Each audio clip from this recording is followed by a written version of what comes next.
Welcome everybody, I've got lucky this year.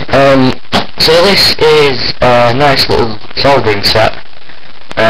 So I'm going to be able to use Maplin for some parts and build stuff with circuit boards and all sorts of other cool stuff. And I'll probably do some amplifier repairs as the first thing I use this iron for. Once I can buy some potentiometers, which I will do off Maplin. So we're going to begin just by showing you what this has on it. So it's a 30 bits to begin. Let's go back down here. So you might actually focus on this. It's a 30 watt soldering iron with its own little soldering stand, some wire, a spare tip, 4 specialised tips and an instruction manual. Very nice. We have a 3-year warranty on this, so if at any point I have any troubles I can send it off to, I believe it's Work Zone, yeah, Work Zone, and they'll either repair it or send me a new one. It's got the technical support, things like that on there. A bit more information about it, so voltage, frequency it can operate on, things like that. More information about it, complete with 20 grams of solder. Shows you a few applications on here, so for example, branding and burning things, which is probably one of the things I might try out with this, with the brass tips. Circuit boards, that's what I'm going to be using it mainly for. And of course soldering things to other things, so for example wires to motors, like it says on here, like a little crane set of some sort. That's a little picture of the iron there. And that's pretty much it for the box, blank bottom. So I turn it around, crack it open. We're then greeted with this nice tiny little instruction manual. It's only a few pieces, it's tiny, which is nice. Still, I'll read that later. When I actually begin to use the iron, I don't really need to anyways, because I've done a few soldering jobs. I remember when it was my computer motherboard, I ended up having to buy cheap capacitors. I think I ended up having to get the Chemicon KY series taps. It was either that or it was KZG. Bad idea. But still, I had to pull those ones out, put them back, put the same caps back in. About 2 years later they exploded, so, well, started bulging, so they're bad. So I'm going to get some KY series or some Rubicons just to replace them. But getting along nicely, we have the main part of the solder stand, which goes in here on the, well, the solder holder, soldering iron holder. And we have the unit itself, the solder stand, complete with little capture tray for if anything drops off, which will have a little sponge in it, and little arms to hold the piece of work. I probably will use those at some point, but I'm more likely to use my magnifying glass that I got for this as well. So I'm going to show you where all the stuff is stored, because it doesn't actually have the solder and things like that inside the box. So we're going to go like so. I've already had a little look at this to make sure that everything was there when I got this. So we have a nice little 20 grams worth of solder. I'll put that there. We have a load of connectors that I put in there just to keep them safe, because they're spare connectors, and most used, with the soldering tips inside there. There you go. That little soldering sponge that I said goes in here like that, as you can see there, and that's basically that for the inside little tray. I'm going to pop that up, put it back in there, put the solder back in there, which is full of lead, so it's not rose compliant. See if that or it's the flux that does it, but anyways, so I'm going to put that,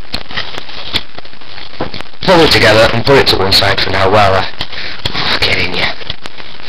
Bear with me while I get this right. It goes in like that, then you push it down, turn it clockwise, and Bob's your uncle. So I'm going to put that, I'll put it on my laptop for now, and I'll get the rest of the stuff, which is inside this box, which is the iron itself.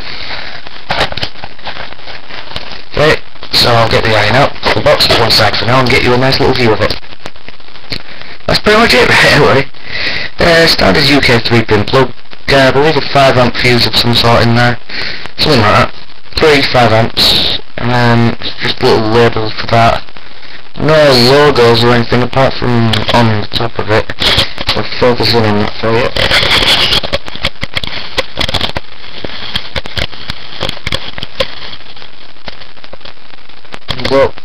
warp zone.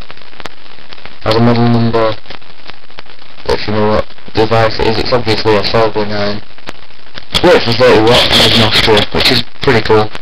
Okay, wait, bugs. Hit them. Die. Anyway, so moving swiftly on, I will be doing some electronic projects, and the first thing I'll do after the holidays will be to, what will I do? Possibilities are endless because the LM386 chips are dirt cheap on Maplin.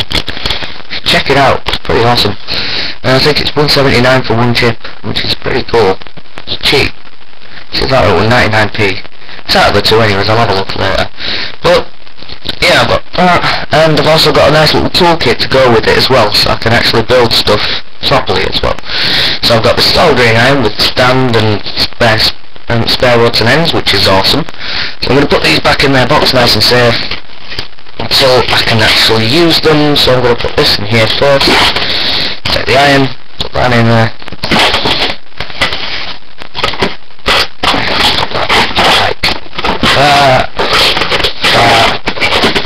That and like that. So I'm going to close that up.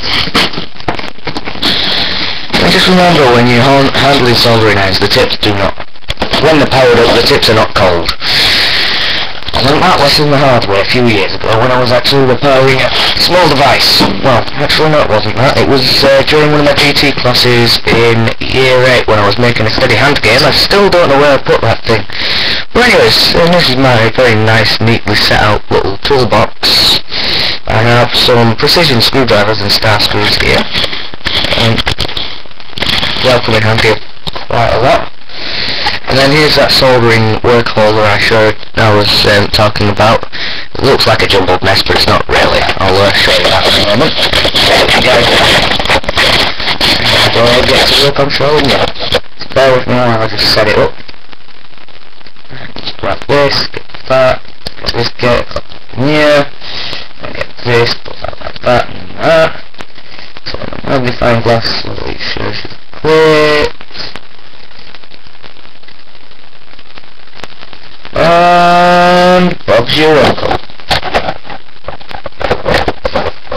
As you can see inside the magnifying glass, they're probably not very well because I'm moving about everything.